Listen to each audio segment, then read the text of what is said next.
एक माँ का त्याग। एक गांव में राधा नाम की एक महिला रहती थी। उसका एक बेटा था जिसका नाम मोहन था। राधा अपने बेटे से बहुत प्यार करती थी और उसकी खुशी के लिए कुछ भी करने को तैयार थी। मोहन एक होनहार लड़का था और राधा उसे पढ़ा लिखा कर बड़ा आदमी बनाना चाहती थी। मोहन शहर में पढ़ने गया।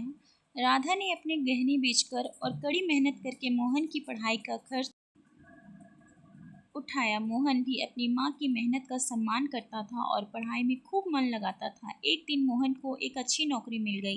राधा बहुत खुश हुई।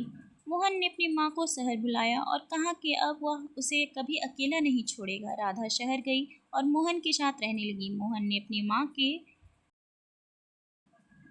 लिए एक अच्छा घर खरीदा और उसे कभी भी किसी चीज़ की कमी नहीं होने दी।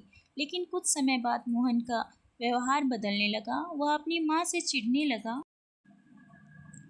और उसे घर के काम करने को कहता था। राधा को यह सब देखकर बहुत दुख हुआ, लेकिन उसने कभी भी मोहन से कुछ नहीं कहा। एक दिन मोहन ने राधा को घर से जाने को कह दिया। राधा बहुत दुखी हुई, लेकिन उसने मोहन की बात मान ली और गांव वापस चली गई। गांव में राधा बीमार रहने लगी। मोहन को जब यह खबर मिली तो वह अपनी माँ से मिलने आया। राधा ने मोहन को माफ कर दिया और कहा उसे उसकी खुशी में ही खुशी मिलती है।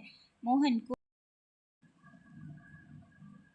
को अपनी गलती का एहसास हुआ। उसने अपनी माँ से माफ़ी मांगी और उसे अपने साथ शहर ले गया। राधा और मोहन फिर से साथ रहने लगे। मोहन ने अपनी माँ की खूब सेवा की और उसे कभी भी अकेला नहीं छोड़ा। यह कहानी एक माँ के त्याग और बलिदान की कहानी है। राधा ने अपने बेटे के लिए कुछ त्याग दिया और अंत में उसे अपनी गलती का एहसास हो गया। यह कहानी में सिखाती है कि हमें हमेशा अपने माता पिता का सम्मान करना चाहिए और उसकी सेवा करनी चाहिए। यह वीडियो एक भावनात्मक कहानी है जो माँ के त्याग और बलिदान को दर्शाती है। Thank you for watching my video.